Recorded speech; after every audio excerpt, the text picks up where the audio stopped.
ప్రభువైన యేసుక్రీస్తు నామానికి వందనాలు.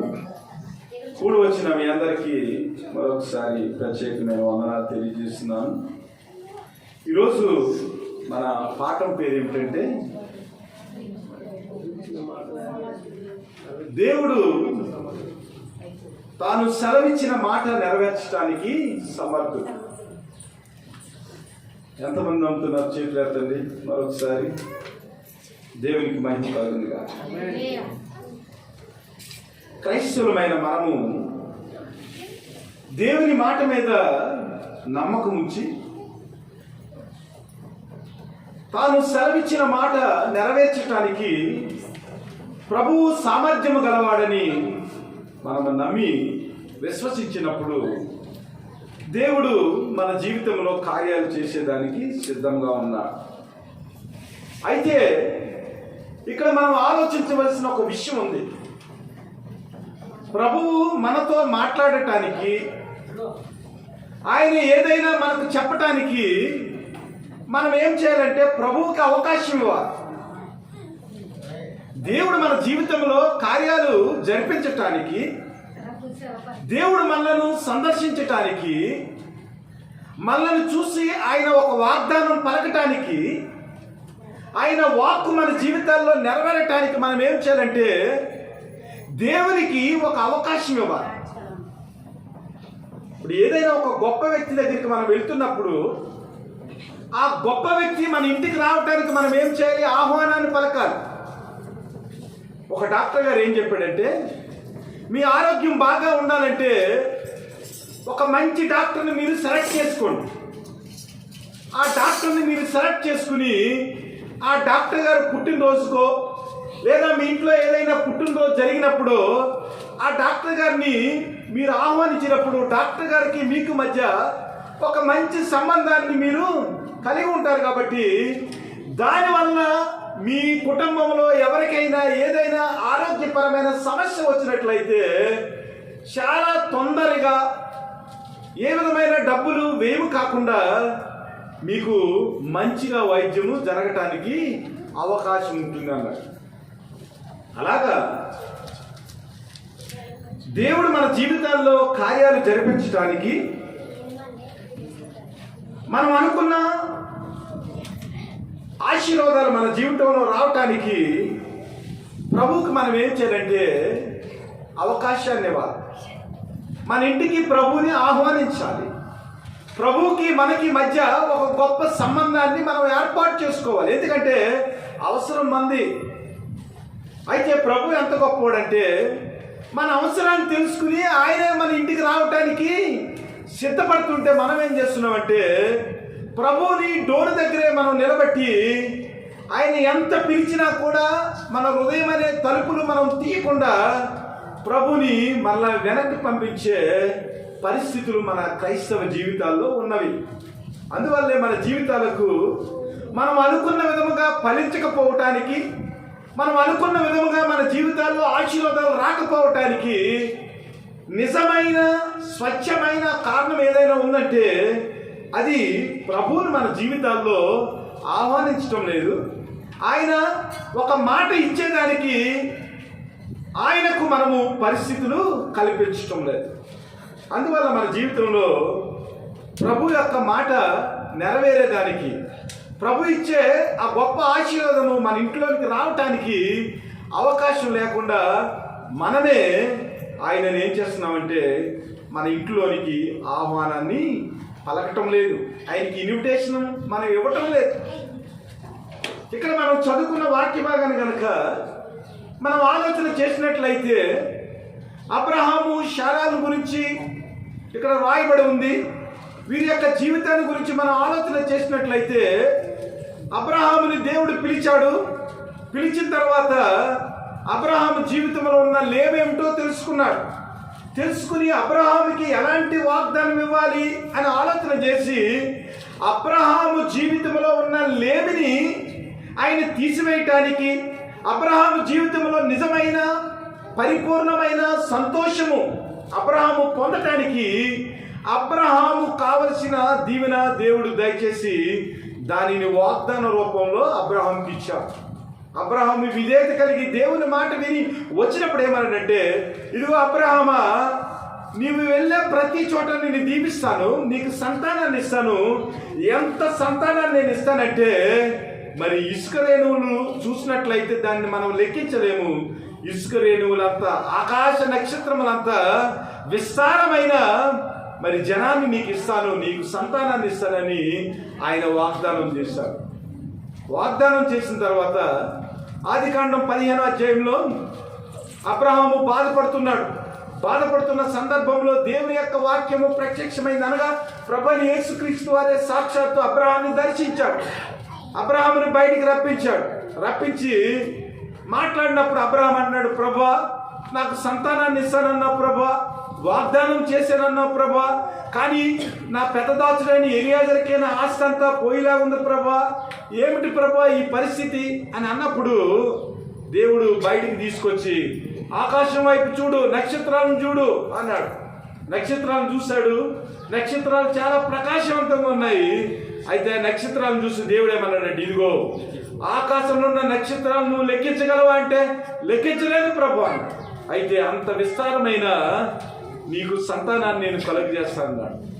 ఆ మాట మాట్లాడినప్పుడు అబ్రహాముకి 76 సంవత్సరాలు, శారాకి 66 సంవత్సరాలు. ఆ తర్వాత కాలం గడుస్తున్న సమయంలో దేవుని కొరకు నిరీక్షిస్తున్నారు. ఇంచుమించుగా 24 సంవత్సరాలు గడిచిపోయింది.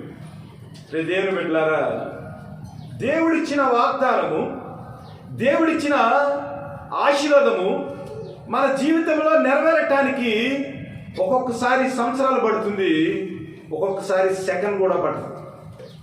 ఒక సెకండ్ కూడా పడుతుంది. అలా ప్రార్థన చేసిన వెంటనే దేవుడు ఆ పరిస్థితిని బట్టి మనకి ఏం చేస్తాడంటే, తన యొక్క సహాయాన్ని మన జీవితంలో నెరవేర్చేదానికి ఆయన తన ప్రణాళికను మన జీవితంలో సిద్ధం చేస్తారు. అలా 24 సంవత్సరాలు అయిపోయింది. వారు మమ్రే దగ్గర సింధూర్ వనంలో గుడారం వేసుకుని భార్యాభర్తలు వారికి ఉన్న దాసులతో వారు సహజీవనం చేస్తూ ఉన్నారు.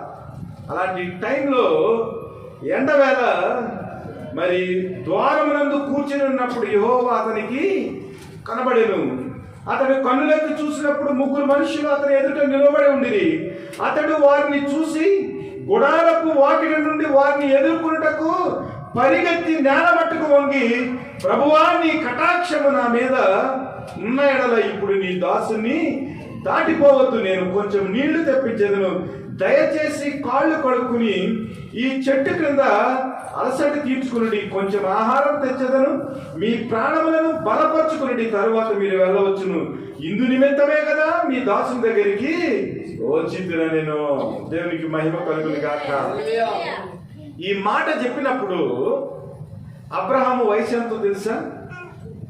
17వ అధ్యాయము ఆదికాండం 24వ వచనం చూడండి. అబ్రహాము గోప్యంగా సర్వము సున్నతి చేయనప్పుడు అతడు 99 ఏండ్లవాడు. సింధూర వనము దగ్గర అబ్రహాము యెహోవాని చూశాడు.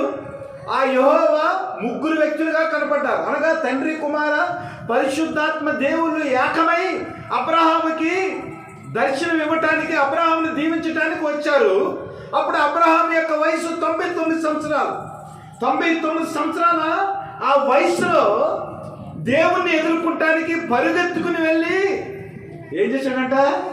నేల మట్టుకు వంగి. ఆలోచన చేయండి. దేవుడు మన జీవితాల్లో ప్రత్యక్షత ఇవ్వటానికి, దేవుడు మన జీవితాలను దర్శించడానికి మనకి ఈ గుణాలు ఉండాలి. ఎప్పుడైతే దేవుణ్ణి సింధూర వనం కింద చూశాడో 99 సంవత్సరాలు, మృత తుల్యమైన శరీరము, కాటికి దగ్గరగా ఉన్న శరీరం, మన భాషలో చెప్పాలంటే అలాంటి వయసులో దేవుని చూసి పరిగెత్తి నేలబట్టుకు వంగి దేవునికి సాష్టాంగ నమస్కారం చేసి, నాయన నువ్వు ఎందుకు వచ్చావు నాకు తెలుసు ప్రభా, ఈ ఎండవేళ ఎందుకు వచ్చావు నాకు అర్థమైంది ప్రభా, ఇదిగో మనిషి కుమారుడిగా వచ్చావు, మనుషులుగా వచ్చావు, ఆత్మ దేవుడివైన నీవు తండ్రి, కుమార, పరిశుద్ధాత్మ రూపంలో నన్ను సందర్శించావు ప్రభా. నీకేం కావాలో నాకు అర్థమైంది ప్రభా. ఇదిగో నీకు నీళ్లు తెస్తాను, ఆహారం తెస్తాను, ఇవన్నీ తీసుకున్న తర్వాత నువ్వు వెళ్ళు ప్రభా. అప్పటి వరకు నీవు నన్ను దాటిపోవద్దు అన్నాడు. దేవునికి మహిమ కలుగును గాక. దేవుని విషయంలో మనకి ఇలాంటి విధేయత ఉందా? మనకి 35 సంవత్సరాలకే మోకాళ్ళు వేయటానికి బాధ, 35 సంవత్సరాలకే మన జీవితంలో ఇబ్బందులు, కొద్దిగా మంచి పరిస్థితులు ఉంటే 20 సంవత్సరాల కూడా మరి దేవుని యొక్క సన్నిధిలో మోకాళ్ళు వేయలేని పరిస్థితి. 50 సంవత్సరాలు అయినప్పటికీ ముసలోని అయిపోయింది అనుకునే పరిస్థితి. దేవుని బిడ్డలారా, డిఎల్ మూడే 100 సంవత్సరాలు బ్రతికాడు. ప్రతిరోజు కూడా మోకాళ్ళు వేస్తూనే ఉన్నాడు. నీకు అత్యధికమైన బలం ఏంటి? డిఎల్ మూడి. నీవు ఇన్ని దేశాలు తిరిగి 90 కోట్ల మందికి నీవు సువార్త చెప్పావు. ఏమిటి నీ బలం అంటే? ప్రార్థన అన్నాడు. మరి రెండోది ఏమిటి నీ బలం అంటే? ప్రార్థన అన్నాడు. మూడోది ఏమిటి నీ బలం అంటే? ప్రార్థన అన్నాడు. నీ జీవితంలో నువ్వు సాధించలేని ఏదైనా ఉందంటే ఒకటి ఉందన్నాడు. ఏమిటంటే, నేను వాక్యం చెప్పడానికి ఎక్కువ టైం ఇచ్చాను కానీ ప్రార్థన చేసుకుంటానికి నేను ఎక్కువ టైం ఇవ్వలేకపోయాను. ఒకవేళ మరో జన్మంటూ లేదు, కానీ మరో జన్మంటూ ఉంటే నేను ప్రసంగికుడు కాకుండా ప్రార్థనాపరుడుగా నా జీవితాన్ని కట్టుకోవాలని ఆశపడుతున్నాను. దేవుని స్తోత్రం. క్రైస్తవులు ఏం చేస్తున్నారంటే ప్రసంగాలు చేస్తానికి పరిగెడుతున్నారు, ప్రార్థన చేయటానికి దేవుని దగ్గర మోకాళ్ళు ఉంచడానికి ఏమాత్రం కూడా వారు ఇష్టపడటం లేని పరిస్థితిలో 99 సంవత్సరాల వయసులో అబ్రహాము దేవుని చూసినప్పుడు ఎంత విధేయత కలిగి ఉన్నాడు. ఆదిత్యం ఇచ్చేదానికి హెబ్రీ పత్రికలో ఉంటుంది, వారు తెలియకనే దేవదూతలకు ఆదిత్యం ఇచ్చిరి. మన జీవితాల్లో దేవుడు ఒక మాట సెలవిచ్చేదానికి, దేవుడు ఒక వాగ్దానాన్ని మన జీవితంలో ఇచ్చేదానికి అబ్రహాము లాంటి విధేయత మన జీవితంలో మనం కలిగి ఉన్నామా? మన జీవితాల్లో కార్యాలు జరగటం లేదంటే, మన జీవితాల్లో దేవుని యొక్క అద్భుతాలు మనం అనుభవించలేకపోతున్నామంటే కారణం ఏమిటంటే, బైబిల్ చెప్పే ఒక ముఖ్యమైన కారణం ఏమిటంటే దేవుని వాక్యం పట్ల, దేవుని పట్ల మనకు ప్రేమ లేకపోవటం, దేవుని వాక్యం పట్ల దేవుని పట్ల శ్రద్ధ లేకపోవటం, దేవుని వాక్యం పట్ల దేవుని పట్ల మనకు విధేయత లేకపోవటం. అందువల్లే మన జీవితాల్లో క్రైస్తవులు అనే పేరు పెట్టుకుంటున్నాం. క్రీస్తు యొక్క రక్తంలో కడగబడిన వారంగా, క్రీస్తు యొక్క శరీరాన్ని తీసుకున్న వారంగా మన జీవితాల్లో ఆశీర్వాదం రావడానికి ముఖ్యమైన ఆ కారణాన్ని మనం తెలుసుకుని ప్రభువుని వెతకటానికి, ప్రభు కొరకు పరిగెట్టడానికి, ప్రభు దగ్గర సాష్టాంగ పడటానికి, ప్రభువుకి ఆదిత్యం ఇచ్చేయటానికి మనం నేర్చుకోలేకపోతున్నాం. వెంటనే దేవునికి ఆహారం సిద్ధం చేశారు. సిద్ధం చేసిన తర్వాత భోజనం పెట్టారు. భోజనం చేయించుండగా వారు ఆ చెట్టు కింద నిలుచున్నారు. ఎంత విధేయత చూడండి. వంగవలసిన కాడేమో వంగాడు. దేవుడు భోజనం చేస్తున్నప్పుడు ఏం చేశాడంట? నిలిచిన ఉన్నాడట. ఇలాంటి విధేయత మనకుందా? ఎవరైనా మన ఇంటికి అతిథులు వచ్చినప్పుడు వారికి భోజనం పెట్టే విషయంలో మన స్టైల్ ఏమిటి? వారికి భోజనం పెట్టేటప్పుడు మనకి ఉన్న ఆ గొప్ప వస్తువులు చూపించేదానికి, మన గొప్పతనాన్ని చూపించేదానికి భోజనం పెడుతున్నామా? లేదా వారిని ప్రేమించి వారి యందు క్రీస్తు ప్రేమను చూపించేదానికి మనం భోజనం పెడుతున్నామా? అబ్రహాము దేవుడు భోంచేస్తూ ఉంటే, తండ్రి కుమార పరిశుద్ధాత్మ దేవుడు భోంచేస్తూ ఉంటే, వారు భోంచేసిన చేపు కూడా ఇలాగ చెట్టు కింద చేతులు కట్టుకుని నుంచున్నారంటే దేవునికి మహిమ కలుగును గాక. ఇలాంటి విధేయత క్రైస్తవులమైన మనము నేర్చుకుంటానికి ప్రయాసపడాలా. శారా ఆయన వెనుక నుండి నా గుడారపు ద్వారమునందు వినుచుండెను. అబ్రహామును శారాయును బహుకాలము గడిచిన వృద్ధులైందని అండర్లైన్ చేసుకోండి. స్త్రీ ధర్మము శారాకు నిలిచిపోయిన గనక శారా, నేను బలము ఊడిగిన దానైన తరువాత నాకు సుఖము కలిగిన నా యజమానుడు వృద్ధులై ఉన్నాడు కదా అని తనలో తాను నవ్వుకొనిను. ఎందుకు నవ్వుకుందాయి అంటే, శారాకి ప్రభు ఏం చేశాడంటే తృప్తిగా భోజనం చేశాడు. భోజనం చేసిన తర్వాత, ఇదిగో నేను భోజనం చేశాను, ఏదైనా దీవెన ఇవ్వకుండా వెళ్ళిపోతే నా దాసుడికి ఎలాగనుకున్నాడు? ఆలోచన చేయండి. క్రైస్తవ బిడ్డలకు భోజనం పెట్టినప్పుడు వాళ్ళు ఏం చేస్తారంటే తృప్తి పొంది మనస్ఫూర్తిగా మిమ్మల్ని ఏం చేస్తారంటే ఒక దేవుని యొక్క ఆత్మ చేత వారు ఏం చేస్తారంటే మిమ్మల్ని దీవిస్తారు. దీవించినప్పుడు ఏమవుతుందంటే మీ జీవితంలో దేవుని యొక్క ఆశీర్వాదము వచ్చేస్తుంది. అలాగే ప్రభు భోజనం చేశారు, వెంటనే వారి కొరకు మాంసం సిద్ధం చేశారు, పాలు ఇచ్చారు, పెరిగిచ్చారు, నీళ్లు ఇచ్చారు, అన్ని చేశారు. తృప్తిగా భోజనం చేసిన తర్వాత ప్రభువుకి దీవించకుండా ఉండాలనే ఆ మనస్సు లేనివాడు కాబట్టి ఆయన మన విధేయులు కాకపోయినప్పటికీ, మన జీవితంలో దేవుని యొక్క ప్రేమను మనం అర్థం చేసుకోకపోయినప్పటికీ కూడా ఆయన ప్రేమించే దేవుడు. కానీ వారి చేత ఆతిథ్యం పొందిన తర్వాత వారికి దీవెన ఇవ్వకుండా ఎలాగుంటాడు? వెంటనే ఏమన్నాడంటే, మీదటికి ఈ కాలమున నీ యొద్దకు నిశ్చయముగా మరలా వచ్చినప్పుడు నీ భార్య అయిన శారాకు ఒక కుమారుడు కలిగినని చెప్పాడు. దీవెనిచ్చాడు. దీవెన తీసుకునేదానికి, ఆయన దీవెన ఇచ్చేదానికి మనం ఏం చేయాలంటే ఆయనకు పరిస్థితులు కల్పించే విధంగా మన జీవితాన్ని మలుచుకోవాలి. దేవుడు వచ్చి మన ఇంటికి దీవెన ఇచ్చేదానికి పరిస్థితులను మనమే కల్పించాలి. అప్పుడే దేవుడు ఏం చేస్తాడంటే మనకు ఒక మాట ఇస్తాడు, ఆ మాటను నెరవేరుస్తాడు. ఇచ్చిన మాటను బట్టి ఈ లోకపరమైన ఆలోచనలతో, ఇదిగో మేము బహుకాలము గడిచిన వృద్ధులం కదా, నాకు స్త్రీధనం నిలిచిపోయింది, నేను ఎలాగా శిశువు జన్మనిస్తానని తనలో తాను నవ్వుకున్నది. అంతటి యెహోవా అబ్రాహాముతో, వృద్ధురాలనైన నేను నిశ్చయముగా ప్రసవించదనని శారా నవ్వనేలా?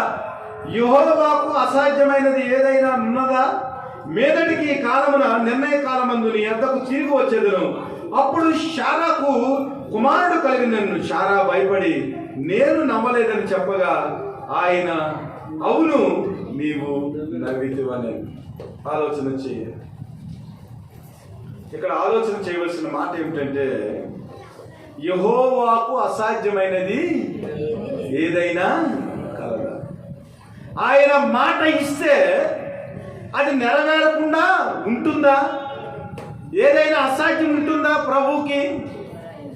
కాబట్టి మన జీవితంలో దేవుడు తాను సెలవిచ్చిన మాటను మన జీవితంలో నెరవేర్చేదానికి సమర్థుడని మనం ఏం చేయాలంటే నమ్మినప్పుడు మన జీవితంలో ఒక గొప్ప మేలు జరుగుతుంది. శారా నవ్వింది. నవ్వినప్పటికీ ప్రభు గమనించాడు. ఎందుకంటే మనం కూడా ఏం చేస్తామంటే మనుషులుగా ఈ లోకపరమైన పరిస్థితులను మనం అంచనా వేసుకుని మనం కూడా దేవుడికి చేస్తాడని నవ్వే పరిస్థితుల్లో ఉంటాం. మన జీవితంలో జరుగుతుందని మనం ఏమనుకుంటామంటే అవిశ్వాసంతో నవ్వే పరిస్థితుల్లో ఉంటాం. కానీ దేవుడు ఒక్కసారి మాట ఇచ్చిన తర్వాత దాన్ని నెరవేర్చడానికి సమర్థుడని మనం జ్ఞాపకం పెట్టుకుని విశ్వాసంతో మనము ముందుకు అడుగు వేసినప్పుడు ఏమవుతుందంటే దేవుని యొక్క కార్యాలు మన జీవితంలో జరుగుతాయి. వీరి యొక్క పరిస్థితిని చూసినట్లయితే మృతతల్యమైన శరీరాలు, శ్రీధర్మం నిలిచిపోయింది, బిడ్డలు పుట్టడానికి ఏమాత్రం అవకాశం లేదు. కానీ ప్రభు సెలవిచ్చాడు కాబట్టి ఇస్సాకు నుంచి ఇసుక రేణువుల కంటే విస్తారమైన జనాంగాన్ని ఈ లోకంలో ప్రభు ఏం చేశాడంటే ప్రబలం చేశాడు. ఆ జనాంగంలో నీవు నేను కూడా ఉన్నామని జ్ఞాపకం చేసుకున్నాండి. కాబట్టి దేవుడు సెలవిచ్చిన ప్రతి మాట కూడా నెరవేర్చడానికి సమర్థుడని మనం ఏం చేయాలంటే జ్ఞాపకం చేసుకుని ఆయనను స్తుతించే వారిగా ఉండాలి. అయితే సెలవిచ్చిన మాట దాని యొక్క తీవ్రతను బట్టి ఆయన నిర్ణయించిన కాలంలో జరుగుతుందని మనం గుర్తెరిగి ప్రభు యందు నిరీక్షణ ఉంచి ఆయనను స్తుతించే వారిగా ఉండాలి. కొత్త నిబంధనలో ఇదే మాట మరియమ్మ గారు కూడా అన్నారు. లూకా శుభవార్త మొదటి అధ్యాయము 34 నుంచి చూడండి. అందుకు మరియా నేను పురుషుని ఎరగని దానినే ఈదేలాగు జరిగినని దూతతో అనగా, దూత పరిశుద్ధాత్మ నీ మీదకి వచ్చును, సర్వోన్నతుని శక్తి నిన్ను కమ్ముకొనును, కనుక పుట్టబోవు శిశువు పరిశుద్ధుడై దేవుని కుమారుడు అనబడును. ఇక్కడ ఆలోచన చేద్దాం. అక్కడేమో మృత తుల్యమైన శరీరాలు, బిడ్డలు పుట్టడానికి ఏమాత్రం అవకాశం లేని శరీరాలు, కానీ దేవుడు సెలవిచ్చాడు కాబట్టి వారి జీవితంలో ఏమైందంటే దేవుని యొక్క మాట చొప్పున దేవుడు వారికి ఇస్సాకునిచ్చాడు. ఇక్కడ మనం చూసినట్లయితే మరియా చిన్నపిల్ల. ఈ కేసు కనుక మనం స్టడీ చేసినట్లయితే ఇంకా మనం ఆశ్చర్యపోయే విషయాలు ఇందులో కనపడుతుంది. అక్కడ అబ్రహాం ముసలోడైనా భర్త ఉన్నాడు, కానీ ఇక్కడ కన్యరాలైన పరిశుద్ధమైన మరియ గారు ఉన్నారు. ఈ మరియ గారి దగ్గరకు వచ్చి దూత ఏమంటుందంటే, ఇదిగో నీ గర్భాన్న దేవుని కుమారుడు పుడతాడు, ఇదిగో అతను ఇమ్మానుయేలు అని పేరు పెడతారు, అక్కడ ఉన్న ప్రజలందరినీ కూడా ఆయన విమోచిస్తాడు, ఆయనే యేసు, మన కొరకు ఆయన రక్తాన్ని కారుస్తాడు, ప్రజలను తమ పాపముల నుంచి, మరణాంధకార ఛాయల నుంచి, గలిలయ ప్రాంతంలో ఉన్న చీకట్లో నుంచి వారిని విడిపిస్తాడని ప్రవచనం చెప్పినప్పుడు మరియ కూడా విసిగిపోయింది. మరియా, ఇదిగో నేను పురుషుణ్ణి ఎరగని దాన్ని ఎలాగ జరుగుతుంది?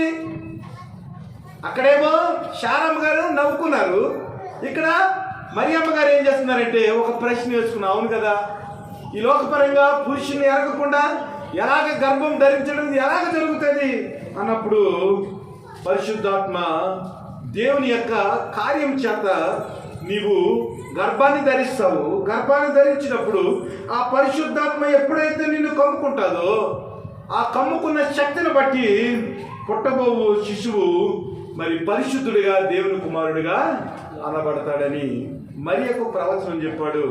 అదే రీతిగా ఏమైందంటే ప్రభువైన యేసుక్రీస్తు వారు బెత్లెహేములో యెరూషలేము ప్రాంతంలో మరియ గర్భాన్న ఆయన ఈ లోకానికి వచ్చినట్లుగా మనం చూస్తూ ఉంటాం. కాబట్టి మాట ఇచ్చిన దేవుడు ఆయన నెరవేర్చే దేవుడు. ఒక్కసారి మాట అన్నాడంటే ప్రతి పరిస్థితులను కూడా ఆ మాటను నెరవేర్చి మన జీవితంలో గొప్ప అనుభూతిని దేవుడు ఇస్తాడని మనం గమనించాలి. ఇక్కడ చూసినట్లయితే ఇంకో కేసు ఉంది. ఇక్కడ అబ్రహాము శారా లాంటి కేసు కూడా ఇక్కడ 1వ అధ్యాయంలో ఇంకో కేసు ఉంది. 1వ అధ్యాయం 6వ వచనం చూడండి. వీరిద్దరూ ప్రభు యొక్క సకలమైన ఆజ్ఞల చొప్పునను న్యాయ విధుల చొప్పునను నిరపరాధులుగా నడుచుకొనుచు దేవుని దృష్టికి నీతిమంతులైందని ఎలిజబెత్ గొడ్రాలైనందున వారికి పిల్లలు లేకపోయి మరియు వారిద్దరూ బహుకాలము గడిచిన వృద్ధులైరి. దేవుని స్తోత్రం. ఎలిజబెత్ జకరియా దేవుని ఆజ్ఞల చొప్పున దేవుని యొక్క మందిరంలో సేవ చేస్తున్నారు. దేవదూత చూసింది, సేవ చేయటం చూసింది. ఓ మూలని చూసి వారిని దర్శించి అంటుంది, ఇదిగో మరి మీదటికి నీ భార్య అయిన ఎలిజబెత్ గర్భం ధరిస్తుంది, ఒక కుమారుడు పుడతాడు, పరిశుద్ధాత్మ మొదలుకొని పుట్టినప్పటి నుంచి పరిశుద్ధాత్మతో నిండుకుని ఏలి యొక్క వచనాలన్నీ కూడా జ్ఞాపకం చేసి దేవునికి ఒక మార్గాన్ని సరళం చేసే ఒక గొప్ప కుమారుడు యోహాను మీ యొక్క గర్భాన్ని ఉదయిస్తాడు అనేటప్పటికి జకర్యా కూడా అన్నాడు. 18వ వచనం చూడండి. జకర్యా ఇది ఎలాగూ తెలియను, నేను ముసలివాడును, నా భార్యను బహుకాలము గడిచినదని ఆ దూతతో చెప్పగా దూత, నేను దేవుని సముఖమందు నిలుచు గాబ్రియేలును, నీతో మాట్లాడుటకు ఈ సువర్తమానము నీకు తెలుపుటకు పంపబడితిని, మరియు నా మాటలు వాటి కాలమందు నెరవేరు. డౌట్ వచ్చింది. నేను ముసలివాడిని, నా భార్య ముసలిది, చాలా కాలం గడిచిన వృద్ధులై ఉన్నాము, మా జీవితంలో బిడ్డ ఎలా పుడతాడు అంటే గాబ్రియేలు చాలా నిశ్చయంగా చెప్పి, ఇదిగో నేను దేవుని యొక్క సముఖం నుంచి వచ్చిన గాబ్రియేలును. ఏమనుకుంటున్నా, సాక్షాత్తు దేవుడే నన్ను పంపించాడు.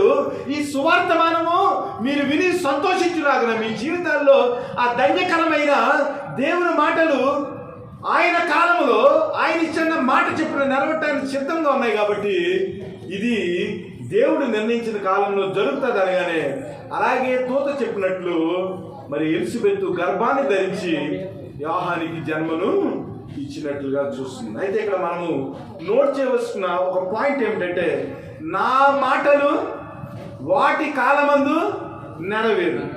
శారాతో చెప్పినప్పుడు నిర్ణయ కాలమున నీవు బిడ్డకు తల్లి అవుతావు అన్నాడు. ఇక్కడ చూసినట్లయితే మరియమ్మ గారి జీవితంలో వెంటనే ప్రభువైన యేసుక్రీస్తు వారు మరియమ్మ గర్భంలో పడినట్లుగా, అలాగే ఆయన కాలంలో మరి ప్రభువైన యేసుక్రీస్తు వారు ఈ భూమి మీదకి వచ్చినట్లుగా మనం చూస్తున్నాం. అయితే దీంట్లో మనం గమనించవలసింది ఏమిటంటే, దేవుడు తాను సెలవిచ్చిన మాటను నెరవేర్చేదానికి ఆయనకు ఒక సమయం ఉంది. ఆ సమయంలోనే మన జీవితాల్లో అద్భుతాలు జరుగుతాయి. కాబట్టి దేవుడు నిర్ణయించిన కాలం, దేవుడిచ్చిన మాట నెరవేరే వరకు కూడా మనం ఏం చేయాలంటే నిరీక్షణతో, విధేయతతో దేవుని యొక్క పాదాల దగ్గర మనము గడిపి బ్రతిమాలుకుని అబ్రహాము చేసిన ప్రార్థన చేయాలి. ప్రభువా, నీ కటాక్షము నా జీవితం నుంచి దాటిపోనీకి నాయనా అని మనం ప్రార్థన చేసినప్పుడు ఏమవుతుందంటే దేవుని యొక్క కృప మన జీవితాల్లో జరిగేదానికి మనం అవకాశం ఇచ్చే వ్యక్తులుగా ఈ లోకంలో జీవించగలుగుతాం. ఇంకా కొన్ని మాటలు చూద్దాం త్వరగా. మార్కు శుభవార్త 4వ అధ్యాయము 39 నుంచి 41 వరకు చదవండి. అందుకు ఆయన లేచి గాలిని గద్దించి నిశ్శబ్దమై ఊరకుండమని సముద్రముతో చెప్పగా గాలి అణిగి మిక్కిలి నిమ్మలమాయను. అప్పుడు ఆయన, మీరెందుకు భయపడుచున్నారు, మీరింకను నమ్మిక లేక ఉన్నారా అని వారితో చెప్పెను. వారు మిక్కిలి భయపడి, ఈయన ఎవరో గాని గాలియు సముద్రమును ఈయనకు లోబడుచున్నవని ఒకరితో ఒకరు చెప్పుకునేది. మనం ఏమనుకుంటామంటే దేవుడు కొంతవరకే పరిమితము, కొన్ని విషయాల్లో దేవుని యొక్క జోక్యం ఉంటుంది, కొన్ని విషయాల్లో దేవుని యొక్క జోక్యం ఉండదు, కొన్ని విషయాలు మనం హ్యాపీగా చేసేసుకోవచ్చు, కొన్ని విషయాలు మనం చేయలేని దేవుడికి అప్పచెప్పవచ్చు అనుకుంటాం. ప్రభు ఎంత గొప్పడంటే సర్వ సృష్టి మీద, సర్వ రాజ్యముల మీద, సర్వ పరిస్థితుల మీద అధికారం కలిగిన దేవుడు మన దేవుడు. శిష్యులు యేసుప్రభువుతో ఉన్నారు, చిన్న దోణిలో ప్రయాణం చేస్తున్నారు. తుఫాను వచ్చేసింది. తుఫాను వచ్చేస్తే దోణి ఆ తుఫానికి ఊగిసలాడిపోతుంది. దోణిలోనికి నీళ్లు కూడా వచ్చేసినాయి. నీళ్లు దోణంతా నిండిపోయింది. అప్పుడు ప్రభు వారు ఏం చేశారంటే ఆ అమరం మీద, అక్కడ ఉంటాయి అమరం అంటే దోణికి మధ్యలో కర్రలా ఉంటాయి కదా, ఆ కర్రల మీద ఆయన పడుకుని, అమరం మీద మరి తల వాల్చుకుని ఆయన పడుకున్నాడు. పడుకున్నప్పుడు శిష్యులు కంగారు పడిపోయారు. కంగారు పడిపోయి లేపి, బోధకుడా, మేము నశించిపోతున్నాము, నీకు చింత లేదని ఆయనతో. ఇక్కడ శిష్యుల గురించి మెచ్చుకోవాల్సిన ఒక విషయం ఏంటి తెలుసా? దోణి నిండిపోయిందండి, మునిగిపోతుందండి. ప్రభు దోణిలో ఉన్నారు. క్రైస్తవులు ఇది నేర్చుకోవాలి. మన జీవితాల్లో కూడా మన జీవితం అంతా మూసిపోయే సమయానికి వచ్చేసింది అనుకోండి. ఏదో ఒక పరిస్థితిలో మన జీవితంలో కష్టకాలం వచ్చేసింది, మొత్తం దోణంతా నిండిపోయింది. దోణి మన జీవితం అనుకోండి. యాక్చువల్గా శిష్యులు ఏం చేయాలండి? శిష్యులు ఏం చేయాలి? నమ్మకం లేని వాళ్ళు అనుకోండి, వాళ్ళు ఏం చేయాలంటే ఆ పరిస్థితి నుంచి తప్పించుకోవడానికి ప్రయత్నం చేయాలి. నాకు నచ్చిన ఒక గొప్ప విషయం ఏమిటంటే, వారు ఆపదలో ఉన్నప్పటికీ, వారి జీవితంలో కొద్దిపాటి అపనమ్మకం ఉన్నప్పటికీ, ఎవరితో చెప్తే సమస్య సులువుగా పని అవుతుందో వారి జీవితంలో నేర్చుకుని ఏ వ్యక్తి దగ్గరికి అయితే రావాలో ఆ వ్యక్తి దగ్గరికే వచ్చి ఆ వ్యక్తినే లేపి వారు ఏం చేశారంటే, ప్రభువా, ఇదిగో దోణి మునిగిపోతుంది, మేము నశించిపోతున్నాము, నీకు చింత లేదా అని దేవుని వేడుకున్నట్లుగా మనకు కనబడుతుంది. మన జీవితంలో కూడా క్రైస్తవులుగా ఇది నేర్చుకోవాలి. ఎలాంటి పరిస్థితుల్లోనైనా, మన జీవితం మునిగిపోయే పరిస్థితుల్లో ఉన్నా, మన యొక్క కుటుంబ పరిస్థితుల్లో అనేక రకాల సమస్యలు ఉన్నా, మనం ఏం చేయాలంటే ఒక రైట్ పర్సనాలిటీ దగ్గరికి వెళ్ళాలి. వీళ్ళు ఏం చేశారంటే ఎవరిని లేపారో వాటిని లేపారు. అక్కడున్న శిష్యుల్లో కొంతమంది వారితో పాటు ఉన్నారు. వారు కలుసుకుని ఏదైనా ఉపాయం చేయొచ్చు. పైగా యేసుక్రీస్తుతో ఉన్న శిష్యులందరూ కూడా చేపలు పట్టేవారికి దోణి నుంచి ఎలాగ రక్షించుకోవాలో తెలుసు. వాళ్ళకి లైఫ్ బోట్స్ లేకున్నా మరి సముద్రంలో ఎలాగేదాలో తెలుసు. అన్ని మెలకులు కలిగి ఉన్నారు వారు. యేసుక్రీస్తు శిష్యుల్లో చాలా మంది చేపలు పట్టేవారు. దోరితో పరిచయం ఉన్న వ్యక్తులు, నీటితో పరిచయం ఉన్న వ్యక్తులు, సముద్రంతో పరిచయం ఉన్న వ్యక్తులు. కానీ వారు ఏం చేశారంటే సమస్యను ప్రభుకు అప్పచెప్పారు. ప్రభా, మేము నశించిపోతున్నాం, నీకు చింత లేదన్నప్పుడు ప్రభు ఏం చేశాడంటే గాలిని గద్దించి వెంటనే ఆ సమస్య నుంచి వారిని తప్పించాడు. కాబట్టి మన జీవితంలో ప్రతిదీ కూడా బైబిల్ నుంచి అనేక విషయాలు నేర్చుకోవచ్చు. ఎలాంటి పరిస్థితులు వచ్చినా రైట్ పర్సనాలిటీ ప్రభుని యేసుక్రీస్తు వారు మనకున్నారు. వాగ్దానం చేసిన దేవుడు, నమ్మదగిన దేవుడు. మనము నమ్మకముగా లేనప్పటికీ కూడా ఒక దిక్కున లోకశుభర్తి 8వ అధ్యాయం ఉంటుంది. వారు నమ్మకము లేని వారైనను ద్రోహులైనను వారి ఎట్లా ఆయన నమ్మకంగా ప్రవర్తించాడు. మన జీవితాలు దేవునికి నమ్మకంగా లేకపోవచ్చు, కానీ మన దేవుడు అన్ని విషయాల్లో నమ్మదగిన దేవుడిగా ఉన్నాడు. కాబట్టి శిష్యులకి ఆయన వెంటనే సహాయం చేశాడు. గాలిని గద్దించాడు, సముద్రము వెంటనే నిమ్మలం అయిపోయిందంట. నిజంగా సముద్రాన్ని నిమ్మలపరచాలంటే ఎంత శక్తి ఉండాలండి? సముద్రం ఎక్కడ, మనిషి ఎక్కడ? అసలు మనకందరికీ ఒప్పాడు తెలుసు. ఒక 10 మీటర్ల లోపలికి వెళ్ళి చూడండి, అసలు ఏమవుతుంది? కెరటం అలా వచ్చేటప్పటికి చెమటలు పట్టేస్తాయి. వెంటనే వెనక్కి మనం పరిగెత్తుకుని వచ్చేస్తాం. ఒకవేళ మూర్ఖంగా కనుక వెళ్ళేమనుకోండి, ఆ సంగతి వేరుగా ఉంటుంది. నిజంగా ప్రభు యొక్క శక్తిని మనం గమనించేదానికి బైబిల్లో ప్రతి మాటల గురించి లోతుగా ఆలోచన చేసినాం. ఆయన గాలిని గద్దించగా సముద్రం నిమ్మలమైంది. ఇందులో ఏమీ ఎఫెక్ట్ ఏం లేదు. అసలు సముద్రం ఏంటి, గాలి ఏంటి? ఒకసారి వైజాగ్ తుఫాన్ వచ్చింది. ఏమైంది తెలుసా? వైజాగ్ తుఫాన్లో మొత్తం రేగు చెట్లు ఏంటి, బిల్డింగ్లు ఏంటి, మొత్తం అన్ని పడిపోతే ఆయిల్ బంకులు మొత్తం అన్ని ఎగిరిపోయినాయి. మనం బాగా ఉన్న వాళ్ళు ఏం చేసామంటే బట్టలు, ఆయిల్, పెట్రోలు, మొత్తం ఎలక్ట్రిసిటీ స్తంభాలన్నీ కూడా ధ్వంసం అయిపోతాయి. ఎలక్ట్రికల్ బోర్డు అంతా కూడా మొత్తం స్టేట్లో ఉన్న ఎలక్ట్రికల్ డిపార్ట్మెంట్ అంతా కూడా 4 రోజుల నుండి అక్కడ కరెంట్ని రిస్టోర్ చేశారంటే గాలి దాని ప్రభావము ఎంత గొప్పగా ఉందో చూడండి.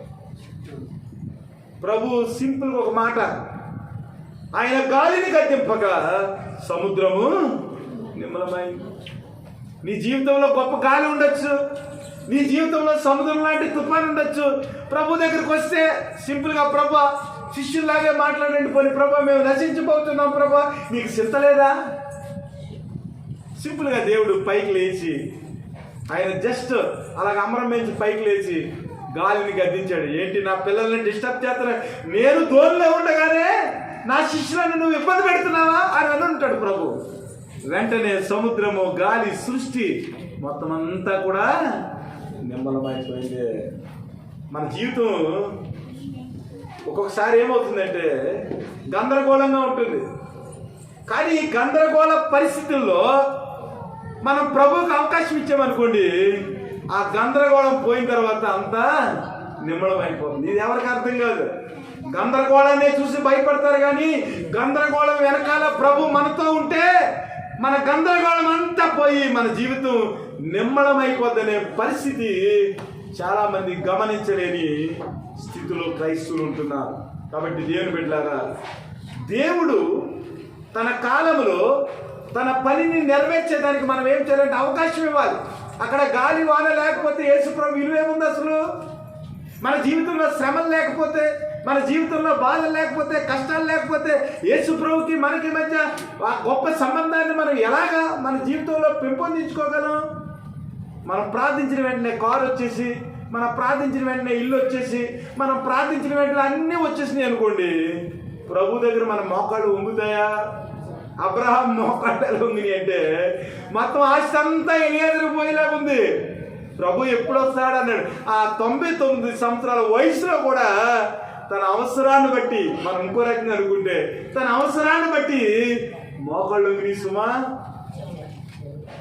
మన జీవితంలో ఎన్ని అవసరాలున్నా ఒక్కోసారి మోకాళ్ళు వంచలేని పరిస్థితి. మన జీవితంలో తుఫాన్లు వస్తున్నా, మన ధోని మునిగిపోతా ఉన్నా కూడా ప్రభువుని తట్టలేని పరిస్థితి మన జీవితాల్లో. దేవుని బిడ్డలా నేర్చుకుని అన్ని పరిస్థితుల్లో ప్రభు యొక్క కార్యాలు మన జీవితంలో అవటానికి, ప్రభు మనల్ని దర్శించడానికి, ఆయన దీవెనలు ఆశీర్వాదాలు మన జీవితంలో పొందుకోవటానికి, ఆయన నిర్ణయ కాలంలో ఆయన కృప మనం అనుభవించడానికి ఆయనను ఇన్వైట్ చేసే వ్యక్తులుగా ఉండాలి. ఆయనను తట్టే వ్యక్తులుగా ఉండాలి. ఆయన దగ్గర మోకాళ్ళు వంచే వ్యక్తులుగా ఉండాలి. ఆయనకు ఆతిథ్యం ఇచ్చే వ్యక్తులుగా ఉండాలి. ఆయనకు పాలన అందించే అబ్రహాము స్థితిలోనికి మనం నడిపించబడాలి. అలా నడిపించబడినప్పుడు మన జీవితంలో అనేక రకాల అద్భుతాలు మనం చూడగలుగుతాం. ఇదే విషయాన్ని యెహోషువ గ్రంథం 10వ అధ్యాయం 13 నుంచి 14 వచ్చిన యెహోషువ గ్రంథము 10వ అధ్యాయం 13 నుంచి 14 వచ్చిన సూర్యుడు ఆకాశ మధ్యమున నిలిచి ఇంచుమించు ఒకనాడెల్లా అస్తమింప త్వరపడలేదు. యెహోవా ఒక నరుని మనవి వినిన ఆ దినము వంటి దినము దానికి ముందే గాని దానికి తరువాతనే గాని ఉండలేదు. నాడు యెహోవా ఇశ్రాయేలు పక్షముగా యుద్ధము చేసెను. దేవుని స్తోత్రం. నిజంగా ఆలోచన చేయండి. దేవుని యొక్క కార్యానికి ఇశ్రాయేలీలు గమనించడానికి యెహోషువ ప్రార్థన చేశారు. యుద్ధంలో ఉన్నారు. యుద్ధంలో అనేక రకాల పరిస్థితులు ఉన్నవి. అలాంటి పరిస్థితుల్లో యెహోవా దగ్గర యెహోషువ మొరపెట్టాడు. ఇదిగో ప్రభా, సూర్యుడు అస్తమిస్తే మా జీవితంలో అపజయం వచ్చేస్తుంది ప్రభా. సూర్యుడు అస్తమించగానే మేమేం చేయాలంటే శత్రువులను జయించాలి. ప్రార్థన చేశాడు. ప్రార్థన చేసినప్పుడు దేవుడు ఏం చేశాడంటే యెహోషువ చేసిన ప్రార్థన విని ఏం చేశాడంటే ఒక దినమెల్లా కూడా సూర్యుడు అస్తమింపకుండా సూర్యుడు ఏం చేశాడు? ఆపేశాడు. ఇదేనా చిన్న విషయమా? బ్యాటరీ తీయకుండా మన గడియారంలో ఒక సెకండ్ ఆపండి ముళ్ళుని. ఎవరైనా సరే గడియారంలో బ్యాటరీ తీయకుండా గడియారం ముళ్ళుని ఒక సెకండ్ ఆపండి. మన చర్చిలోనే కాదు, ప్రపంచంలో ఏ వ్యక్తి అయినా సరే గడియారపు ముళ్ళుని ఒక సెకండ్ ఆపమని చూద్దాం. యెహోషువ ప్రార్థన చేశాడు. ఒక రోజంతా కూడా సూర్యుడు అస్తమింపకుండా యెహోషువ ప్రార్థన దేవుణ్ణి కరిగించింది. దేవుడు సూర్యుడిని ఆపేదానికి యెహోషువ తన ప్రార్థన చేత దేవునికి అవకాశం కల్పించాడు. మన జీవితాలు కూడా అనేక మందికి ఉపయుక్తంగా ఉండేదానికి, అనేక మంది దేవుని యొక్క మహిమను తెలుసుకునేదానికి మన జీవితంలో మన ప్రార్థన ద్వారా, మన విధేయత ద్వారా, మన యొక్క పరిశుద్ధత ద్వారా అనేక మంది మేలు కలిగేదానికి మన జీవితము దేవుని యొక్క మహిమను ప్రకటించేదానికి ఒక వేదికగా మనము తయారు చేయాలి. ఇశ్రాయేలుకి దేవుని యొక్క మహిమ తెలిసేదానికి, దేవుడు ఎంత సర్వశక్తిమంతుడో, ప్రతి దాని మీద కూడా ఆయనకు అధికారం ఉందని, ఈ సృష్టి మీద, సమస్తం మీద, రాజుల మీద, ప్రతి వారి మీద కూడా దేవునికి అధికారం ఉందని, ఆయన సెలవిచ్చిన మాట నెరవేర్చడానికి సమర్థుడని, కానానికి నడిపించడానికి వారిని పిలిచాడని, ఆయనే సమర్థుడై కానాలకు తన ప్రజలను చేరుస్తాడని, అన్ని విషయాల్లో విజయాన్ని చేకూరుస్తాడని వారి జీవితంలో నమ్మకము కలిగించేదానికి యెహోషువ ప్రార్థన చేయగా ఒక రోజంతా కూడా సూర్యుడు ఆకాశంలో నిలిచిపోయాడు. ఇలాంటి గొప్ప దేవుణ్ణి మనం కలిగి ఉండి భేదవారిగా, నీరసంగా క్రైస్తవ జీవితాలు ఇట్ ఈస్ వెరీ రిడిక్యులస్ అంటారు. హాస్యాస్పదం. క్రైస్తవులు బలవంతులుగా లేకపోవడం, క్రైస్తవులు తాము కోరుకున్నది వారి జీవితాల్లో పొందుకోకపోవటం. It is very pathetic and ridiculous. చాలా నీరసమైన హాస్యాస్పదమైన విషయం అన్నమాట. ఏలియా మనవంటి మనస్తత్వం గలవాడే ప్రార్థన చేయగా 3.5 సంవత్సరాలు వర్షం ఆగిపోయింది. మరలా ప్రార్థన చేస్తే వర్షం కురిసింది. వన్ మ్యాన్ ఏలియా, వన్ మ్యాన్. యెజెబెలు యెహోవా ప్రవక్తలను చంపేస్తుంది. అలాంటి టైంలో పౌరుషంగా నిలబడ్డాడు, ప్రార్థన చేశాడు. ఇదిగో మీరు 2 తలంపుల మధ్య మీరు ఉంటున్నారు, ఈ రోజు మీరు తేలిపోవాలంటే. యెహోవా దేవుడా, బయలుదేవత దేవుడా, రండి. 2 తలంపుల మధ్య మీరు ఎందుకుంటారు? ప్రార్థన చేశాడు. అగ్ని కందకాలను పరలోకం నుంచి దింపాడు. ఏలియా మనలాంటి మనస్తత్వం గలవాడే. దేవుడికి అవకాశం ఇస్తున్నామా? దేవుడి యొక్క కార్యాలు ఈ లోకం చూసేదానికి మన జీవితం ఒక వేదికలాగా మనము నిర్మించగలుగుతున్నామా? దేవునికి మాట ఇచ్చిన దేవుడు, నెరవేర్చే దేవుడు, తన కాలంలో సమస్తాన్ని సమకూర్చే దేవుడు. అలాంటి దేవునికి మనం ఎలాంటి విలువను ఇస్తున్నాం? ఆయన మాటను ఎలాగ మనం గౌరవిస్తున్నాం? ఆయన మాటకి ఎలాగ విధేయత చూపించి మన జీవితాల్లో కార్యాలు జరిగించుకునేదానికి మనం ఆయత్తపడుతున్నాం? ఆలోచన చేయాలి బిడ్డలారా. ఒక నరుని మాట దేవుడు విని ఒక రోజంతా సూర్యుని ఆపేసి, ఒక రోజు సూర్యుని ఆపేస్తే ఏమవుతుందో తెలుసా? ఇప్పుడు ఒక రోజు కనుక సూర్యుని ఆపేస్తే భూలోకం అంతా కూడా తలకిందులైపోతే, నక్షత్రాలు గ్రహాలు కొన్ని వేల కిలోమీటర్ల వేగంతో తిరుగుతూ ఉంటాయి. ఒక సెకండ్ కనుక భూమి ఆగిందంటే అదే సెకండ్లో ఇంకొక గ్రహం వచ్చి భూమిని ఢీ కొడుతుంది. మొత్తం భూమి అంతా పటాపంచలైపోతుంది. ఈ విశ్వంలో ఏమాత్రం కూడా డిస్టర్బెన్స్ లేకుండా, ఎవరికి ఏమి అపాయం కలగకుండా దేవుడు ఏం చేశాడంటే ఒక రోజంతా సూర్యుడిని కంట్రోల్ చేశాడు. అంత శక్తిమంతుడు మన దేవుడు. మాట ఇచ్చి నెరవేర్చే దేవుడు. ఆయనకు అసాధ్యమైనది ఏది కూడా లేదు.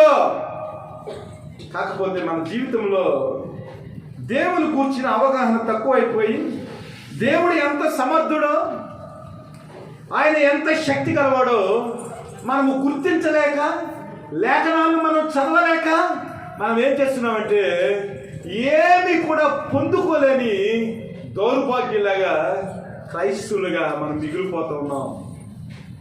దేవుని బిడ్డలారా, దేవుడు ఆశ్చర్య కార్యాలు చేసే దేవుడు. 2వ రాజుల గ్రంథం. ఇవాళ అందరూ కూడా 11:30 తర్వాత వచ్చారు, గుర్తుపెట్టుకోండి. 11:30 తర్వాత వచ్చారు. 11 లోపు ఎవరు రాలేదు, అందరికీ అటు నేను చేశాను నేను. 2వ రాజుల గ్రంథము 9వ అధ్యాయము, 2వ రాజుల గ్రంథం 20వ అధ్యాయము 9 నుంచి 11 వచనాలు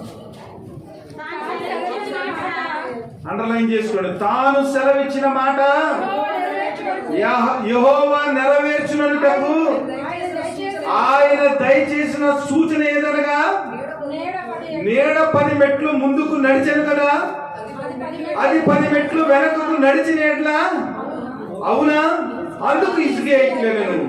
నీడ 10 మెట్లు ముందరికి నడుచుట అల్పము గాని, నీడ 10 గడులు వెనుకకు నడుచుట చాలును. ప్రవక్తయగు యెషయా యెహోవాను ప్రార్థింపగా, ఆయన ఆహాజు గడియారపు పలక మీద 10 మెట్లు ముందరికి నడిచిన నీడ 10 మెట్లు వెనుకకు తిరిగిపోనట్లు చేసిన దేవుని స్తోత్రం.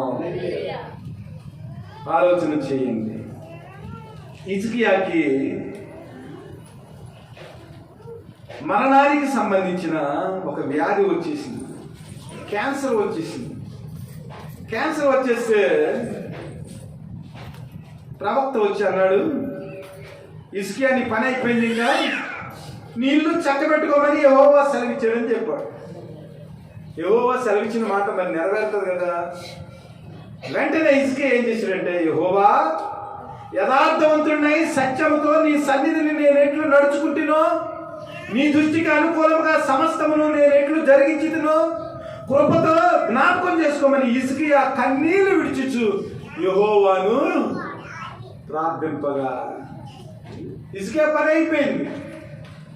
యెషయా వచ్చి చెప్పేసాడా, నీ పని అయిపోయింది, ఇక ముగించుకు దగ్గరికి వచ్చేసావు, నీ జీవితంలో నీళ్ళు చక్కబెట్టేసుకో, నీ దీపాన్ని నీక ఆర్పేసి సమయం వచ్చేసింది, ఇక నీకేమన్నా ఉంటే అన్నీ కూడా దస్తావేజులన్నీ కూడా నీ కూతురికి కొడుక్కి నీకు కావాల్సిన అంతగా రాసేసుకో. ఇక ప్రభు సెలవు ఇచ్చాడు. హిజ్కియా వెంటనే కన్నీటితో దేవుని ప్రార్థించాడు. ప్రభా, నా జీవితం ఏంటో తెలుసు ప్రభా, నీ సన్నిధిలో ప్రభా నేను ఎలాగ మెలుగునో నీకు తెలుసు ప్రభా, నీ దృష్టికి నేను ఎలాగా అనుకూలముగా, నీ కృపలో నేను ఎలా ఎదుగునో నాకు తెలుసు ప్రభా, నీకు తెలుసు ప్రభా. కాబట్టి నేను చేసిన పనిని బట్టి, నేను మెలిగిన విధానాన్ని బట్టి, నా ప్రవర్తన బట్టి, నీ సన్నిధిలో నేను ఎలాగ నడుచుకున్నానో ఈ విషయాలన్నీ గమనించి నాకు ప్రభా ఆయుష్ని దయచేయమా అని ప్రార్థన చేశాను. నిజంగా ఎలాంటి పరిస్థితి వచ్చిందనుకోండి, హిజ్కియా లాగా మనం ఎలా ప్రార్థన చేయగలమా? ఈ ఒక్క పాయింట్ పట్టుకోండి. నీ సన్నిధిని నేను ఎట్లు నడుచుకుంటేనో, ఈ మాట మనం పలకగలమా? ప్రభా, ప్రతి ఫాస్టింగ్ ప్రేయర్కి ప్రభా 3 గంటలు మోకాళ్ళు వేసి ప్రభా నేను ప్రార్థించాను కదా ప్రభా, ఉదయం 10 గంటలకే ఆరాధన అయితే ప్రభా 10 గంటలకే నేను వచ్చేసేవాడిని కదా ప్రభా. ఇదిగో ప్రభా, నువ్వు చెప్పిన కట్టలు చెప్పిన నా జీవితాన్ని అంతా నీ సన్నిధిలో ప్రవర్తన ఎలా ఉండాలో అలాగే నేను నడుచుకున్నాను ప్రభా అని నీ సాక్ష్యాన్ని దేవుని దగ్గర చెప్పగలవా? ఆలోచన చేయండి. హిజ్కియాకి సాక్ష్యం ఉంది. ఎంత ధైర్యంగా మాట్లాడాడండి దేవుని దగ్గర. ప్రభా, నీ సన్నిధిని నేను ఎట్లు నడుచుకుంటునో, నీ దృష్టికి అనుకూలంగా సమస్తము నేను ఎట్లు జరిగించుతునో కృపతో నన్ను జ్ఞాపకం చేసుకో. Do you have such type of courage at the presence of God? దేవుని సన్నిధిలో అంత కరేజెస్తో ప్రభా నీ సన్నిధిని నేను ఎలా ఉన్నాను ఒక్కసారి జ్ఞాపకం చేసుకో. ప్రభా, ఉందా? దేవుని సన్నిధిలో రికార్డు ఉందా? మనకి 10 గంటలకు వచ్చే రికార్డు ఉందా? పాటలు పాడే రికార్డు ఉందా? కన్నీటితో ప్రార్థన చేసే రికార్డు ఉందా? ఉపవాస ప్రార్థనకు వచ్చిన రికార్డు ఉందా? సంవత్సరంలో ఎన్నిసార్లు ఉపవాస ప్రార్థనకు వచ్చిన రికార్డు ఉంది. నీ జీవితంలో సమస్య వచ్చినప్పుడు ఏ రికార్డును నువ్వు ప్రజెంట్ చేస్తావు? What type of record you have to present at the presence of God? దేవుని సన్నిధిలో నీ రికార్డ్ ఏంటి? ఆలోచన చేయాలి. నేను కానుకల గురించి మాట్లాడటం లేదు, కానీ మీ ఆత్మీయమైన రికార్డుని ముందు సరి చేసుకోండి. హిజ్కియా ప్రార్థించాడు, దేవుడు సెలవిచ్చాడు, చచ్చిపోవలసిందే. కానీ హిజ్కియా యొక్క రికార్డుని చూశాడు దేవుడు. రికార్డుని చూసి ఒక ప్రావిజన్ ఇచ్చాడు. ఇదిగో హిజ్కియా, నువ్వు చేసిన ప్రార్థన నేను అంగీకరించాను. 15 సంవత్సరాలు నీకు ఆయుష్ని పొడిగిస్తున్నాను. ఇదిగో నీకు వచ్చిన క్యాన్సర్ మీద నీకు ఇగో అంజూరపు ముద్ద ఒకటి వేసుకుని ఆ కురుపు మీద వేసుకున్న తర్వాత నువ్వు బాగుపడతావు అన్నప్పుడు అంజూరపు ముద్దను నమ్మలేదు, కానీ దేవుని మాటను నమ్మాడు హిజ్కియా. ప్రభా, అంతా ఓకే ప్రభా, ఇది ఎలాగ జరుగుతుంది, నాకు ఒక నిదర్శనం కావాలి అంటే ఏమన్నాడంటే దేవుడు, ఇదిగో యెహోవా సెలవిచ్చిన మాట నెరవేర్చుటకు ఆయన దయచేసిన చూసిన ఎదురుగా నీడ 10 మెట్లు ముందుకు నడిచాను కదా, అది 10 మెట్లు వెనుకకు నడిచినట్లు అవునా? అందుకు హిజ్కియా ఇట్లా, నేను నీడ 10 మెట్లు ముందరకు నడుచుట అల్పము, కానీ నీడ 10 గడులు వెనక్కు నడుచుట చాలునని. అంత తెలివిగా అడిగాడండి దేవుణ్ణి. ఎవడైనా ముందుకు నీడ ముందుకు వెళ్ళిపోతుందంటే 5 తర్వాత 6 అవుతుంది, 6 తర్వాత 7 అవుతుంది. కానీ 7 6 అవదు, 6 5 అవదు, 5 4 అవదు. దేవుడి కొరకు ఒక అద్భుతం చేయమన్నాడు దేవుణ్ణి. ప్రభా, నీడ ముందుకు నడుతుంది కాదు ప్రభా, నేను బాగుపడేననే దానికి, నా సంవత్సరాలు పెరిగాయనే దానికి నిదర్శనంగా ఇదిగో ప్రభా నీడ 10 గడులు వెనక్కి రావాలి. వెంటనే ఆహాజు గడియారం ఉంది అక్కడ, అన్నవరంలో గడియారం ఉంటుంది, నీడను బట్టి టైము అక్కడ చెప్పబడుతుంది, చాలా కరెక్ట్గా ఉంటుంది. పూర్వకాలం వాచి లేనప్పుడు ఈ గడియారాలు, చాలా రకాల గడియారాలు ఉన్నవి. ఇసుకతో గడియారం ఎప్పుడైనా చూసారా? ఈ ఇసుక ఇందులో నుంచి కిందకు వచ్చేస్తుంది, అందులో నుంచి మళ్ళీ పైకి వెళ్ళిపోతుంది. ఇలా తిరిగేసినప్పుడు ఎలా పోతుంది, ఇలా తిరిగేసి దానికి ఒక టైం పడుతుంది. ఆ టైంని బట్టి ఆ ఇసుక అంతా ఇందులోకి వెళ్ళింది అనుకోండి, 1 గంట లెక్క అనమాట. అలాగే చాలా రకాల గడియారాలు పూర్వకాలం పెద్దలు వాటిని కనిపెట్టారు. ప్రభు ఏం చేశాడంటే ఆహాజు గడియారపు పలక మీద 10 మెట్లు, ముందరికి నడిచిన నీడ 10 మెట్లు వెనుకకు తిరిగిపోనట్లు చేసింది. దేవునికి మహిమ కలుగుతుంది. దేవుడికి అసహాయకమైనది ఏమైనా ఉందా? కాకపోతే దేవుడు కార్యాలు చేసేదానికి మనం అవకాశం ఇవ్వాలి. అసలు దేవుడితో మాట్లాడే సత్తా మనకి ఎక్కడుందండి? ఇలాగ అడగగలమా ప్రభుని? మన రికార్డు మంచిగా ఉంటే, మన రికార్డులో అన్ని ప్లస్ పాయింట్లు ఉంటే దేవుడితో హ్యాపీగా మాట్లాడచ్చు. నీ జీవితంలో ఏదైనా జరగాలనుకో, ఒక తండ్రిని అడిగినట్లు, ఒక తల్లిని అడిగినట్లు, ప్రభుని ఏంటి ప్రభు ఎలా జరిగింది? మేము వచ్చేటప్పుడు ఒక ప్రార్థన చేసాం, పాస్టర్ గారు నేను, అది నేను చెప్పను కానీ, ప్రభు ఈ సమస్య తీరిపోవాలి, మేము ఇంటికి వెళ్ళేదానికి ఆ సమస్య మేము వచ్చేటప్పటికి క్లియర్ అయిపోయింది. అంతే, చిన్న సమస్య కానీ అది మన చేతిలో లేదు. ప్రభు కప్ చెప్తే టక్కనే ఆ సమస్య తీరిపోయింది. ప్రభుతో ఫ్రీగా మాట్లాడేదానికి, ప్రభువా ఇదిగో గడియారపు ముళ్ళు వెనక్కి వెళ్ళాలి, చెయ్యి ప్రభా అన్నప్పుడు ఏం చేశాడంటే, ఆ ఆహాజు గడియారపు ముళ్ళుని ప్రభు ఏం చేశాడంటే వెనక్కి వెళ్ళేలాగా చేశాడు. దేవుని బిడ్డలారా, తాను సెలవిచ్చిన మాట యెహోవా నెరవేర్చాడు. మనం అవకాశం ఇవ్వాలి. దేవుడు సెలవిచ్చిన మాట మన జీవితాల్లో నెరవేరటానికి అవకాశం ఇవ్వాలి. కాలాలను, సమయాలను కూడా మార్చేసే దేవుడు నీ కొరకు. సూర్యుని ఆపే దేవుడు, సముద్రాన్ని గద్దించే దేవుడు, తుఫానిని గద్దించే దేవుడు, కనని గర్భముల చేత కనేలాగా చేసే దేవుడు, ఏకాంగులను సంసారులుగా చేసే దేవుడు, సమస్తము సాధ్యం చేయగా గొప్ప దేవుడు మనకు ఉన్నాడండి. కాకపోతే ఆయనకు మనము అవకాశం ఇవ్వటానికి మన దగ్గర రికార్డు లేదు. మన దగ్గర రికార్డు లేదు. ఆధార్ కార్డు లేకుండా ఏమీ పని అవ్వదు. సచివాలయానికి వెళ్ళాలంటే ఆధార్ కార్డు కావాలి. ఆధార్ కార్డు ఉంటే నీకు బియ్యం కార్డు ఉంటుంది. బియ్యం కార్డు వస్తే హెల్త్ కార్డు వస్తుంది. హెల్త్ కార్డు వస్తే అన్నీ సక్రమంగా. అసలు ఆధార్ కార్డే లేదనుకోండి, సచివాలయానికి వెళ్తే నువ్వు గొలపులోడు కాదు, వెనక్కి వెళ్ళిపోవచ్చు. మన దగ్గర అసలైన ఆధార్ కార్డు, దేవుని దగ్గర మనకు గుర్తింపు కలిగిన ఆధార్ కార్డు లేదు.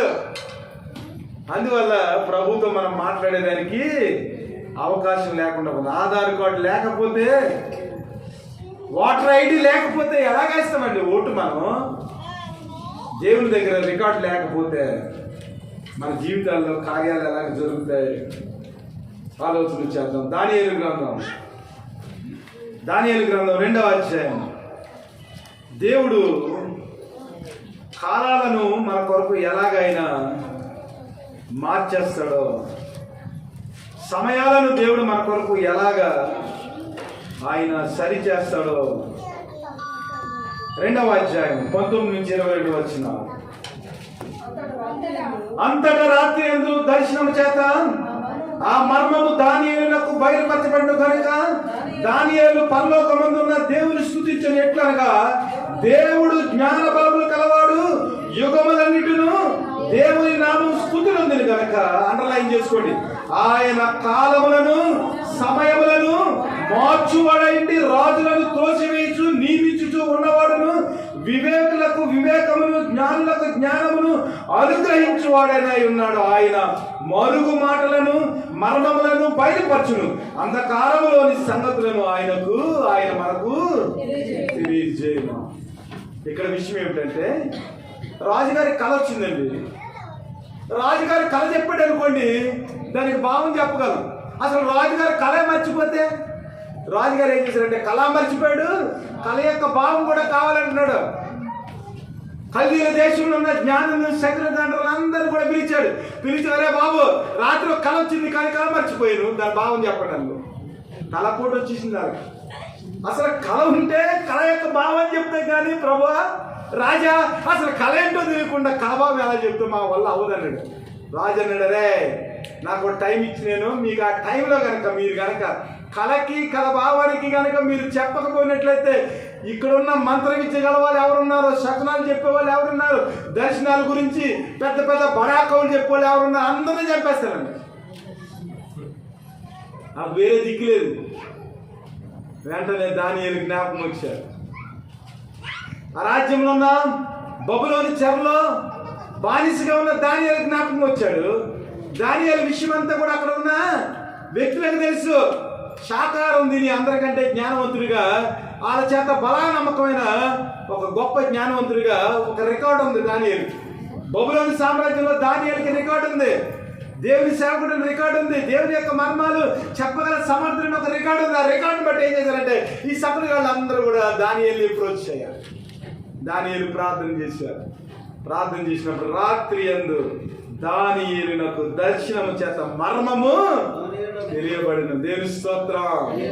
కళ తెలిసింది, కళ యొక్క భావం కూడా చెప్పాడు దానియేలు. వెంటనే ఆ దేశానికి మంత్రి అయిపోయాడు.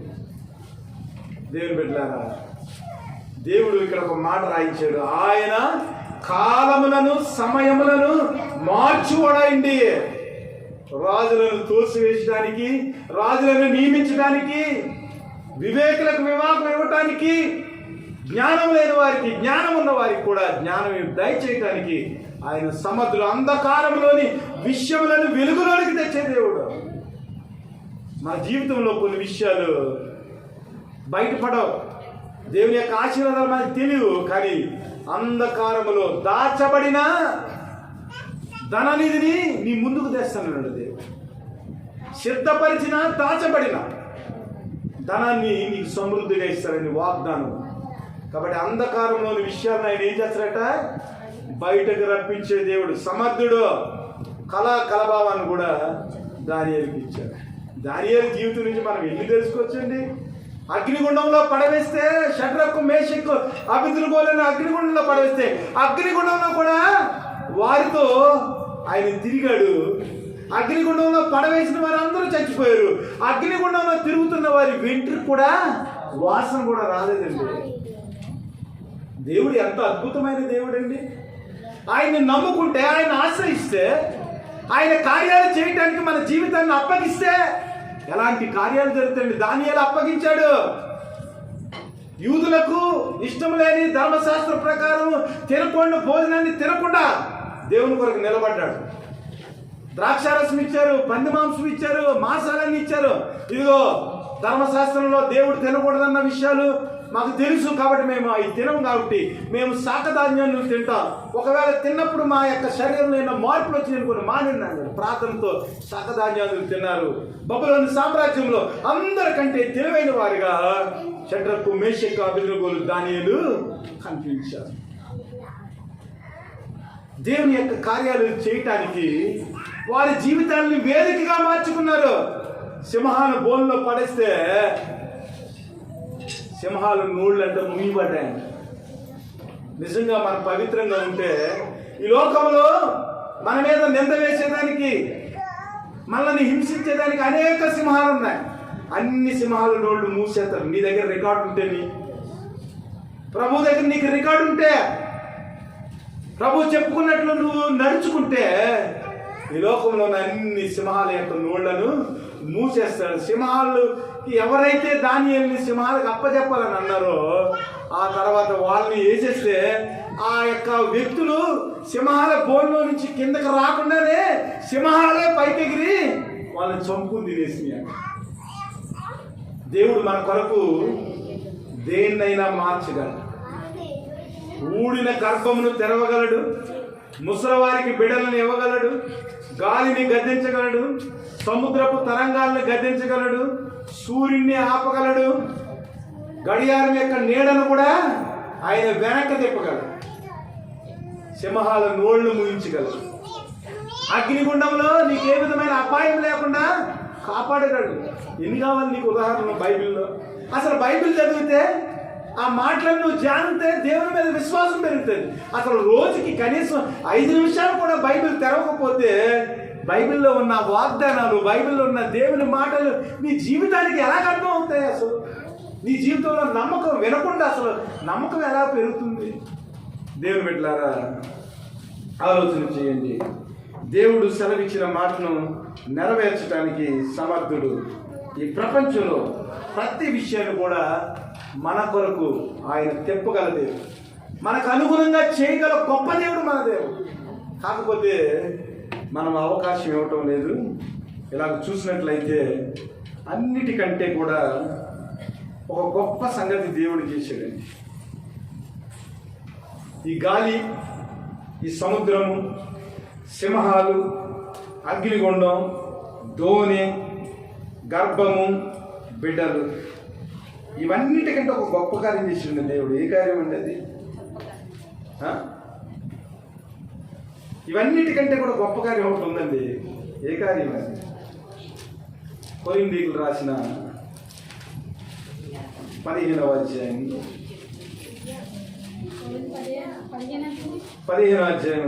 54 నుంచి.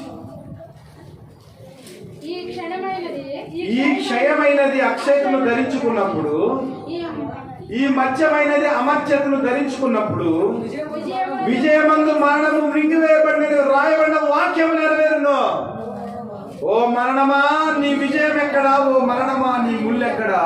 మరణపు ముళ్ళు పాపము, పాపములకున్న బలము ధర్మశాస్త్రమే. అయినను మన ప్రభు అయిన యేసు క్రీస్తు మూలముగా మనకు జయము అనుగ్రహించుచున్న దేవునికి స్తోత్రం కలుగును గాక. ఎన్ని మామూలే. అన్నిటికన్నా ప్రభు మన కొరకు చేసిన ఒక గొప్ప కార్యం ఏమిటి తెలుసా? ఈ లోకములో మనం భయపడకుండా ఉండటానికి ఏ భయం అయితే మనల్ని పాపము కిందకు తీసుకెళ్తుందో, ఏ దాస్యం అయితే మనల్ని కాడి కిందకి తీసుకెళ్తుందో, ఆ కాడి లేకుండా, ఆ మరణం లేకుండా కలువరి శిలువలో ఆయన మరణం యొక్క ముళ్ళును విరిచేశారు. ఇక మన జీవితంలో మరణం అనే భయం లేకుండా దేవుడు ఏం చేశాడంటే కలువరి శిలువలో ఆయన రక్తాన్ని కార్చి ఆ మరణపు ముళ్ళుని విరిచివేసి మరణం మీద మనకి జయాన్ని ఇచ్చాడు. దేవుని స్తోత్రం. ఒక మనిషికి కావాల్సింది ఏమిటంటే మరణం మీద జయం. అసలు ఎన్ని ఇబ్బందులు వచ్చినా, ఎన్ని ఇరుకులు వచ్చినా మనం జీవిస్తున్నాం అనుకోండి, భయం ఉంటుందండి. అసలు పాము పుట్టింది అనుకోండి, అయినా మనం చనిపోతలేదు, ఇంక భయం ఉందా మనకి? మేడ కూలిపోయిందండి, మొత్తం మన నెత్తిమే పడిపోయిందండి, రక్తం వస్తుందండి, అయినా ఇలాగ అనుకుని మరలా మనం మామూలుగా బ్రతికేస్తున్నాం అనుకోండి, ఏమైనా భయం ఉంటుంది మనకి? ప్రభు చేసిన గొప్ప కార్యం ఏమిటంటే మన జీవితాల్లో ఏమాత్రము మనం భయపడకుండా నిశ్చయితో మనం జీవించేదానికి, ప్రభు మీద ఆనుకుని నమ్మకంగా విధేయతతో జీవించేదానికి, పరిశుద్ధంగా జీవించేదానికి ఆయన ఏం చేశాడంటే మనం ఏదైతే భయపడుతున్నామో ఆ మరణాన్ని కలువరి శిలువలో తన రక్తం చేత ఏం చేశాడు? కొట్టి పడేసి ఆ మరణం యొక్క ముళ్ళును విరిచి పడేసాడు. ఇది మనకు అర్థమైతే మన జీవితాల్లో క్రీస్తును వెంబడించడానికి, క్రీస్తు కొరకు జీవించడానికి, క్రీస్తు యొక్క కార్యాలు మన జీవితంలో ఇతరులు తెలుసుకుంటానికి మనం ఏం చేస్తామంటే మన జీవితాన్ని ఆయనకు ఒక ధోనిగా, మన జీవితాన్ని ఆయనకు ఒక వేదికగా మనం ఇస్తాం. తద్వారా అనేక మంది దేవుని యొక్క కృపలో బలవంతులుగా ఉండటానికి, దేవుని ప్రేమను తెలుసుకుంటానికి మనం అవకాశం ఇచ్చేవారిగా ఉంటాం. ఇంతకన్నా గొప్ప కార్యం ఏమన్నా ఉంటుందండి? ఏ వ్యక్తి అయినా మరణం నుంచి తిరిగి లేచాడా? అంబేద్కర్ రాజ్యాంగాన్ని రాశాడు. స్టాలిన్ లాంటి వాళ్ళు క్యాపిటల్ అనే ఒక గొప్ప పుస్తకాలు రాశారు సామ్యవాదం గురించి. అవి గొప్ప పుస్తకాలు ఏం కాదనుకోండి, కొంతమందికి గొప్ప పుస్తకం. ఇలాగా అనేక మంది వ్యక్తులు ఈ లోకంలో పేరునికి కన్నవారు ఉన్నారు, అనేక పుస్తకాలు రాసిన వారు ఉన్నారు, మనుషుని యొక్క జీవితాన్ని ప్రభావితం చేసిన వారు ఉన్నారు, ఎక్కువ సంవత్సరాలు జీవించిన వారు ఉన్నారు, అనేక రకాలుగా గొప్ప పేరు సంపాదించుకున్న వారు ఉన్నారు. కానీ వారికి, మన ప్రభువుకి, మన దేవునికి ఉన్న ఒక గొప్ప వ్యత్యాసం, చిన్న వ్యత్యాసం కాదు, ఒక గొప్ప వ్యత్యాసం ఏమిటంటే ఏ వ్యక్తి కూడా మరణాన్ని జీవించలేదు. ఇంకా ముందుకెళ్ళి మనం ఆలోచన చేసినట్లయితే ఆయన మరణాన్ని జయించడమే కాదు కానీ మరణించిన మనలను తిరిగి లేపడానికి కూడా సమర్థుడు. దేవుని స్తోత్రం కలుగును. ఆయన తిరిగి లేవటమే కాదు, ఆయన వచ్చినప్పుడు మరణించిన మనలను, నిద్రించిన మనలను కూడా ఆయనతో పాటు పరలోకానికి తీసుకెళ్ళగలగా సమర్థుడు మన దేవుడు. God is able. అలాంటి గొప్ప దేవుణ్ణి మనం కలిగి ఉన్నాం. కాబట్టి ఏమాత్రం భయపడకుండా దేవుని యొక్క కృపను అనుభవించేదానికి, దేవుని యొక్క ఆ ప్రేమలో మన జీవితాలను కట్టుకునేదానికి మనం ఏం చేయాలంటే అనునిత్యము కూడా ఆయన ఎందుకు విశ్వాసం ఉంచి మన జీవితాల్లో ఉన్న సమస్యను అడిగి దాని నుంచి విడుదల పొందడానికి నేర్చుకోవాలి. ఈరోజు పాఠం యొక్క ముఖ్య ఉద్దేశం ఏమిటంటే, ఎలాంటి సమస్య వచ్చినా మనం ఏమీ చేయలేదు, ఎలాంటి సమస్యనైనా మన కొరకు అనుకూలంగా మార్చగల దేవుడు ఎలాగ మార్చాడో మనం ఉదాహరణ చూసాం. దానియేలును చూసాం, హిజ్కియాను చూసాం, శారమ్మ గారిని చూసాం, జకరియా ఎలిజబెత్ని చూసాం, మరియమ్మ గారిని చూసాం. ఇన్ని వృత్తాంతాలు, ఇంకా చాలా వృత్తాంతాలు, ఇన్ని అద్భుతాలు చేసిన దేవుడు మనం ప్రార్థన చేస్తే మన జీవితంలో అద్భుతాలు చేయడా? ఎందుకు మనము దేవుణ్ణి వేడుకోలేకపోతున్నాం? దేవుడు ఒక వాగ్దానం ఇచ్చాడు. ఇవాళ ముందరగా వచ్చిన వాళ్ళకి తెలుస్తుంది. ఇవాళ ఆరాధనలో ఏ కీర్తన చదివామండి ప్రసాద్ గారు? 12వ కీర్తన. 12వ కీర్తన ఒక మాటను చూడండి, ప్రసంగం అయిపోయింది. 5వ వచనం చూడండి. బాధపడు వారికి చేయబడిన బలత్కారమును బట్టి, దరిద్రుల నిట్టూర్పులను బట్టి నేను ఇప్పుడే లేచెదను. రక్షణను కోరుకున్న వారికి నేను రక్షణ కలుగజేతునని యెహోవా సెలవిచ్చుచున్నాడు. యెహోవా మాటలు పవిత్రమైనవి, అవి మట్టి మూసలో 7 మార్లు కరిగి ఊదిన వెండి అంతా పవిత్రం. అండర్లైన్ చేసుకోండి, రోజు ప్రార్థన చేసుకోండి. మీ జీవితంలో ఎలాంటి సమస్య వచ్చినా, మీ జీవితంలో ఎలాంటి బాధ వచ్చినా మీరేం చేయాలంటే ప్రార్థన చేయాలి.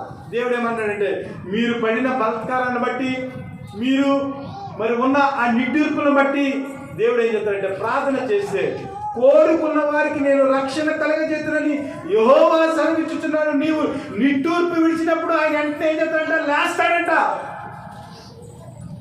హన్నా నిట్టూర్పు విడిచింది దేవుని సన్నిధిలో. ప్రభా నాకు బిడ్డను దయచేయి. నిట్టూర్పు ఏడ్చింది, అంగలార్చింది, ఆఖరికి స్పృహ కోల్పోయింది. దేవుడు లేచాడు. దరిద్రుల యొక్క నిట్టూర్పుని బట్టి నేను ఇప్పుడే లేచెదను. నువ్వు ప్రార్థన చేస్తే వెంటనే దేవుడు చేసేంత ఆ నిట్టూర్పు, ఆ కన్నీరు నీ ప్రార్థనలో ఉందా?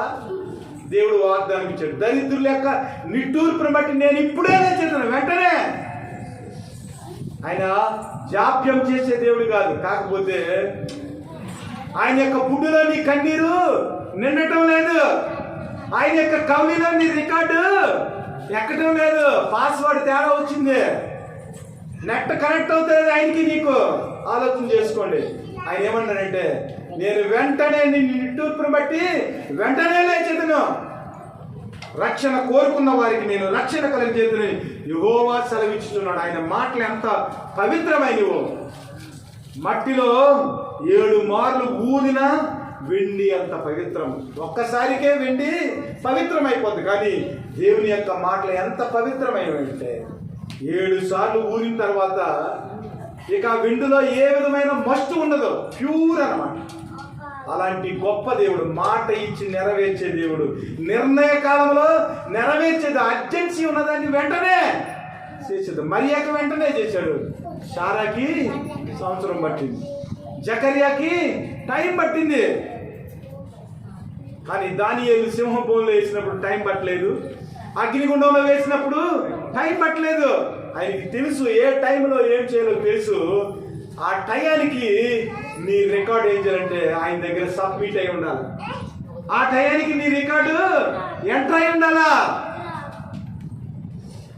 అటెండెన్స్ 75% ఉంటేనే అమ్మఒడి వస్తుంది. అమ్మఒడి కూడా 75% లేకపోతే, రికార్డులో 75% నమోదు కాకపోతే హాజరు, అమ్మఒడి క్యాన్సిల్. ఈ లోకంలో అమ్మఒడి వచ్చేదానికి అంత రికార్డు ఉంటే, దేవుని దగ్గర దీవెనలు పొందుకుంటానికి నీ జీవితం అనే రికార్డు దేవుని దగ్గర ఉండొద్దా? దేవుని యొక్క సన్నిధిలో నీ రికార్డు కంప్లీట్ అవ్వద్దా?